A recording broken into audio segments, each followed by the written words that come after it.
Hello, this is Jim Schaefer, executive producer and host of Rip Rap, the academic book television program. My guest today is Sheldon Danziger, co-editor with Robert H. Haveman of the book Understanding Poverty. Welcome to Rip Rap, Sheldon. Thank you. As you point out in the preface, the basis for this book was a conference held at the University of Wisconsin-Madison. And I must say I was really impressed with the participating scholars. They were from the University of Wisconsin-Madison, University of Michigan, Harvard, Boston University, London School of Economics, and the Brookings Institute. But they also included directors of research centers, including yourself, as director of the Poverty Research and Training Center at the Gerald Ford School of Public Policy at the U of M. Perhaps you could explain the purpose of the conference, how this event fits into the ongoing study of poverty for the past 4 decades, and what purpose the book is intended to serve. Sure, I'd be happy to. The Institute for Research on Poverty at the University of Wisconsin was established really as a research arm of the War on Poverty in the late 1960s. And I spent about 15 years in Madison, including a few as director of the Poverty Institute. And this was the 5th in a series of volumes that have come out roughly every 6 to 8 years. So I think we're able to get the top scholars to write chapters because we've got a history in the sense that the volumes are widely used in classes, in advanced undergraduate classes and professional degree programs. And so the purpose is really to take stock of the research that's been done up until the point of the conference, to get respected academics who've worked in the field to describe in detail their areas and then to discuss policy issues. And so many of the authors in the book have written many books and many articles on their topic. The advantage for a student is you can read a 40-page paper instead of going and reading a 500-page book on each of the topics. So I think the series has been quite successful in reaching a broad academic audience. Well, this book takes a look at all the major components of taking a look at poverty. That's right. Over the years, the topics have changed. So in the 1970s, there was a chapter on the Community Action Program. That sort of withered away.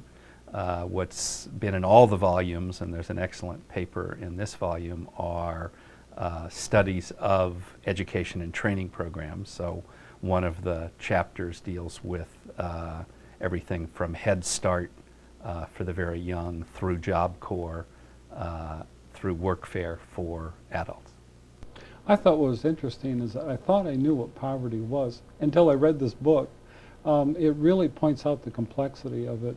And I thought it might be helpful to begin our discussion of your book with a discussion of what is poverty and the kinds of issues that it tends to evoke in our society. Well, I think that's important. And at one level, in the United States, we have an official definition of income poverty. And one of my mentors at Wisconsin, Robert Lampman, was always clear to point out that what poverty researchers were talking about, in part because government set a goal of reducing poverty in America during the War on Poverty era, was essentially a standard which says, in current dollars, a family is poor if its income is below about $18,000 a year and it's a 4-person family. Now, what that does is provides a target for lifting people up to that living standard. It doesn't say anything about what a popular vision might be. So if you have $17,500, you're poor. If you have $18,500, you're not poor. I think somebody looking at the two families would say, well, those families are not much different. So there are many other dimensions of poverty that other societies focus on more than we do. In Europe, they now talk about something called social exclusion, by which they mean much broader than income, whether or not somebody participates in the ongoing activities of the community. So there are a series of British researchers who do studies, and they ask things like, does your family have enough income so that your children can bring home friends after school for milk and cookies? Does the family have enough funds to take a vacation? On the grounds that these are the kinds of things that in an industrialized society a family ought to be able to do if they're to be considered part of the mainstream. So I think one of the issues is that in the US, when we talk about government programs, food stamps or Medicaid or anything else, we use a very explicit income definition. You're below this line and you can get a housing voucher. You're above this line and you don't. And so that's probably a narrower definition than a lot of people focus on. And I noticed that there was this discussion of absolute and relative standards of poverty. Maybe explain a little bit about that. Sure. Again, in the U.S., we have much more of a focus on what's going on at the bottom. So the poverty line every year goes up only by inflation. And that's what we would call an absolute poverty line. Again, the Europeans who have a different view, they believe that if everybody's income in society were to double, including those people at the bottom, the people at the bottom would be no better off relative to the average person than they were before. And so they have a notion of relative poverty, which is much more about bringing people up from the bottom to a level that's more in relationship to what other people have. Whereas in the United States, we have a more limited notion that what we want to do is bring up people at the bottom above this poverty line, regardless of where the rest of society might go. So typically, if you're measuring poverty in a relative manner, the United States has a poverty rate that's much, much higher than it is in European countries because they have more policies that bring the top down and bring the bottom up. If you're using an absolute poverty line, the U.S. still has high poverty, but we don't quite look as bad internationally using that measure. Well, and in the book it points out that when you compare across nations, you have to adjust. You have to get the currencies all to some kind of uniform level in order to do that. Yeah, the actual social science of doing this is something that's evolved quite substantially over the last 30 years. So for example, 30 years ago, one of the responses when people would say poverty is high in America, a conservative critic would say, oh, but mobility is higher in America. If you're born poor, you have a much better chance of moving out of poverty in the U.S. than you do, say, in England, which has a class structure that's more rigid than the United States. Well, it's turned out over the last 30 years, social scientists in a variety of countries have gathered very similar data. And it turns out that mobility in the U.S. is quite similar to mobility in England, Sweden, Germany. And so we've learned a lot more about how we compare to other countries. And there's a lot more comparative research on poverty in this latest volume that just came out. If you go back to the 1975 volume, you won't find any comparative studies of U.S. and industrialized countries because the data didn't exist at that time to make careful comparisons. Another element was persistence, if I remember that. How long did people stay in that That's category? right. I think when the government announces the poverty rate every year, they say something like 12% of the population is poor, and that comes out to be a number like 35 million people. A lot of those people are poor for short periods of time. Certainly some of my graduate students who have families and are spending most of their time in graduate school might be below the official poverty line, but 2 or 3 years hence they're likely to be professors or researchers, and so their poverty is relatively short term. Similarly, some people will have a job get laid off during a recession, only work 6 months during this year, get called back. They'll be poor this year, but not poor next year when they're back at work. But there are a significant number of people who are poor for very, very long periods of time. And those children born into poverty, particularly if they grow up in the inner cities, particularly if they grow up with a single mother, particularly if they grow up in a family that's a racial or ethnic minority, have much longer spells of poverty than would a child who was born to two parents or to a white family or into the suburbs. I thought one of the interesting things in the book was this long view of 40 years. There's billions of dollars this country spent in trying to counteract poverty or trying to help people. And one of the nice things that you do is to point out the different style programs over those years or the decades. Maybe you can go through some of those. Sure. Well, the biggest success, if you want to start with the good news, is that poverty among the elderly has been cut dramatically in the last 30 years. You go back to 1965, Social Security benefits were a lot lower in inflation-adjusted terms than they are today. The Medicare program didn't exist. The Medicare program and the Social Security program now combined are a tremendous percentage of the federal budget. And again, if you go back 40 years, the poverty of an elderly person was much higher than the poverty of a child.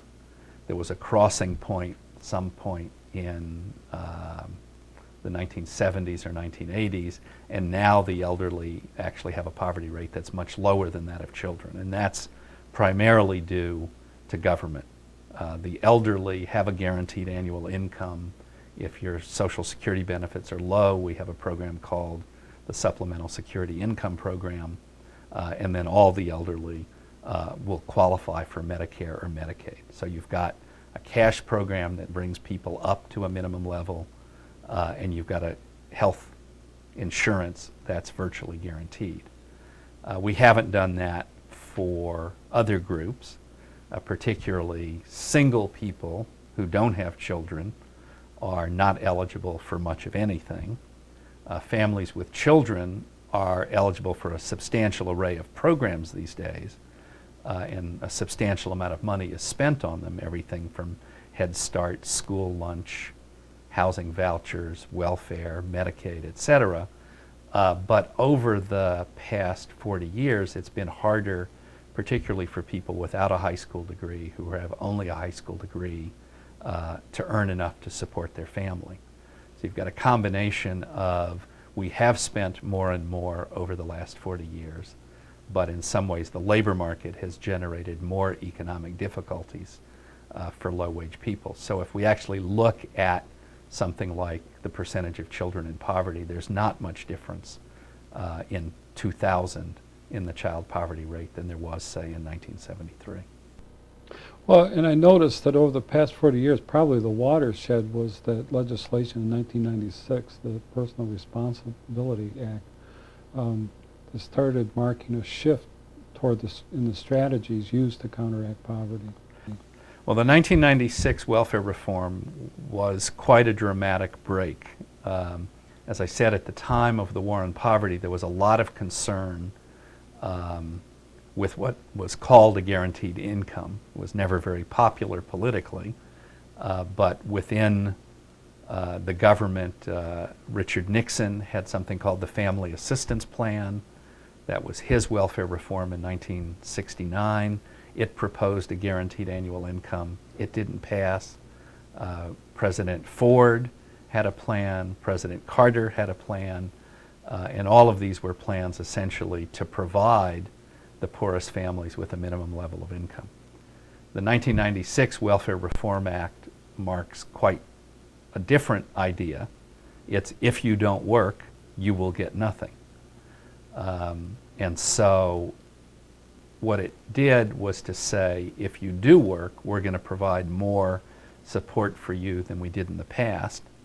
So for families that have managed to move from welfare into work, There's now more assistance for child care. There's a new program called the Child Health Insurance Program. There's more resources for transportation.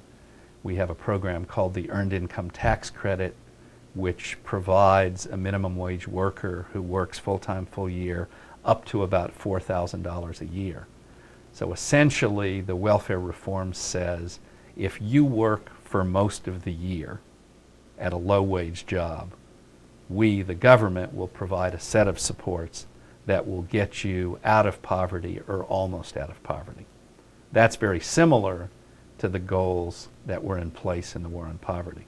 What's very different is you now have a situation where if you don't work, you're going to get a lot less than you did before.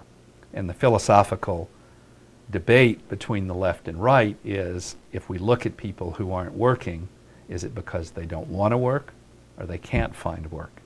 And in the real world, it's very difficult oftentimes to sort through things. Everybody can find a case to make their political point. Somebody who turns down an available job, and a conservative will say, see, they don't want to work. On the other hand, certainly after the recession in 9/11, there were a lot of people who had jobs who were laid off, people working in the restaurant industry and the hotel industry. And it was pretty clear then that people are losing their jobs, not because they don't want to work, because their jobs are disappearing. But we essentially have a welfare reform now which limits the amount of time you can get cash assistance. So if you've used up your time on welfare and you've been working at a restaurant and the restaurant closes because of lack of business, you no longer have that recourse to get on welfare. And we're just into the 5-year period, so we don't really know how that will play out. Yeah, that's what I noticed is that time that you started getting words like sanctions or lifetime termination of benefits. Right. There are many families that, because the law was passed in late 96 and in most states went into effect in early 97, who will soon be using up their 5-year limit. Now, one of the nice things that happened right after the 96 welfare reform is we had this great economic boom of the 1990s. So if there ever was a period when government was going to expect more work from welfare recipients, that was a good period to be expecting it in, because it clearly was a period when there were more jobs available than there had been for any time in the previous 30 years. So a lot of people who are on welfare haven't used up their 5 years yet because they've been able to get some work during the past 5 years. Now we're into a much slower economy. Many cities have central city unemployment rates getting close to 8 or 10%. We're back close to a national unemployment rate of 6%. It was 3.6% a few years ago. So I think in the next few years we're likely to see many more single mothers exhaust that 5-year time limit. And then the question is whether or not state governments will step in. The federal government has said we're not going to provide more than 5 years of assistance. It's up to you, the state, to decide.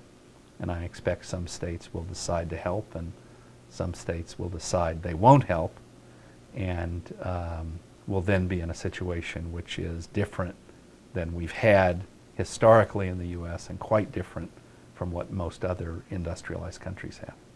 I saw a figure that something like 38,000 families or recipients in New York City alone will be affected by this termination. New York City had a termination which the numbers may even be higher of that when their 5-year limit came up this fall. What I think we don't yet know is what happens in the long run, because some people will be able in the short run to move in with family and friends.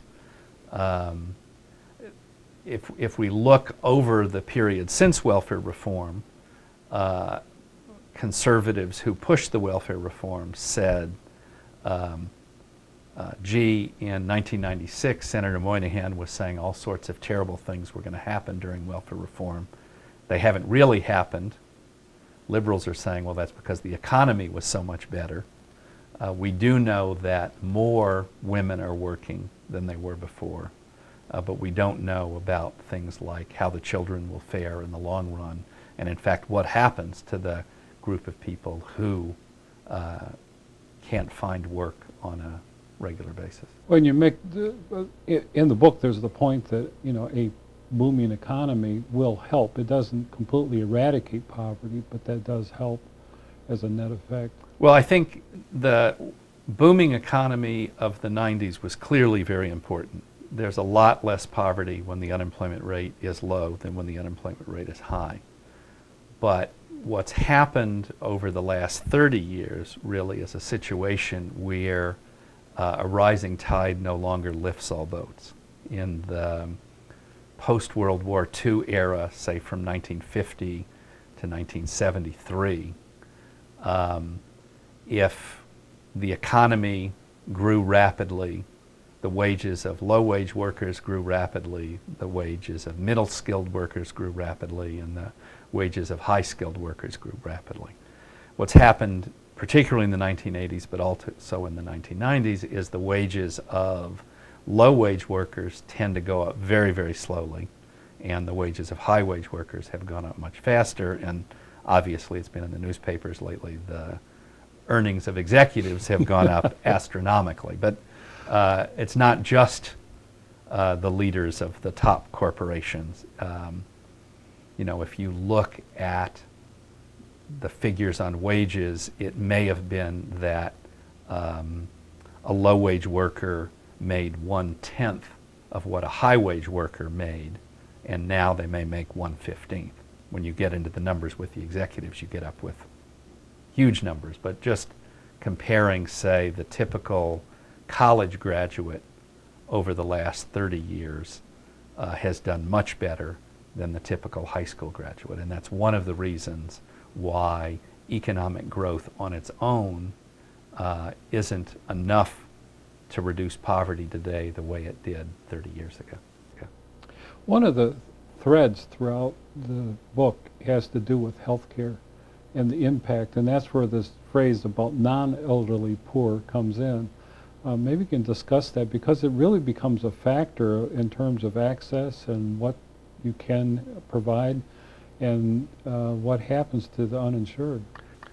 Well, again, that's something where very few industrial countries, other than the United States, have a situation where large percentages of the population don't have health insurance. And basically, if you work for a large company, you're very likely to be offered employer-provided health insurance. And the healthcare system in the United States works very well for people who have good insurance policies. And that's most of the population. If you work for a small firm, it's very difficult for the small firm to buy insurance, and there's no government mandate to do so, and no government pools that merge a lot of small firms so they can get a better rate. And so you tend to have the workers who have the lowest wages also work for the firms that don't provide health insurance. We have an unusual situation in that if you are very poor, you can usually qualify for Medicaid, or your children can qualify for this program called CHIP, Child Health Insurance Program. And it's the people who are near poor, the struggling working class, who are most likely to lack health insurance. And what then happens is people tend to postpone care. If you do show up in an emergency room, you have to be treated, but you're likely to wait a lot longer. And so if it's a serious disease and you first get a minor pain and you go to your doctor and your doctor says you have heart trouble, you're likely to have the problem diagnosed and treated very early. If you don't have insurance, you're likely to wait quite a while, and you may not go to the emergency room until you've had a heart attack or something, and obviously the prognosis is much worse if you wait until that situation. And so, again, while we have more poverty in the U.S. than in other countries, we have more people who lack health insurance, we also have very big gaps in illness and death rates between the poor and the non-poor in a way that's much greater than in other industrialized countries. And so the infant mortality rate in the United States is much higher than it is in many countries that have lower living standards, and child deaths by injury here are a lot higher than they are in other countries. So in some sense, we clearly invest a lot. You can look and say, look at all the money we're spending on Medicare and Medicaid. We certainly do invest a lot of that, but there are clearly lots of gaps that we have here that other countries don't have. One of the other things that was in the book is the change toward immigrants, toward making citizenship a prerequisite before benefits could be obtained. Right, and again, that's a very controversial area. And we're talking about legal immigrants. Right. I think everybody agrees that the government is not going to provide benefits to illegal immigrants. Again, it's a controversy with a lot of anecdotal evidence on both sides. The horror story of the change in welfare is you have somebody who comes to the United States because the farm industry needs workers and goes to the government and says, we want you to issue some green cards because we need more people to work in the fields. So you recruit immigrants to work in the fields. Turns out farm equipment is quite dangerous. So what happens to somebody who becomes disabled working on a tractor or a thresher or one of these big farm equipment? Under the old law, you would say, well, the person was injured, they ought to be able to qualify for supplemental security income disability benefits just like a citizen would. The new law would say, no, not until you've become an American citizen. And many people would say, well, that hypothetical is outrageous. This person was clearly injured on the job. They didn't come to the U.S. just to get benefits. Well, the book is a very interesting one, and I really found it very informative. And it certainly brought home the idea that poverty does involve all the major elements of everyday life. We tend to think of it in one aspect or another, but home, school, families, neighborhoods, jobs, and that it's important as we as a society really attend to how we might counteract it. Thank you for appearing on Rip Rap. Thank you.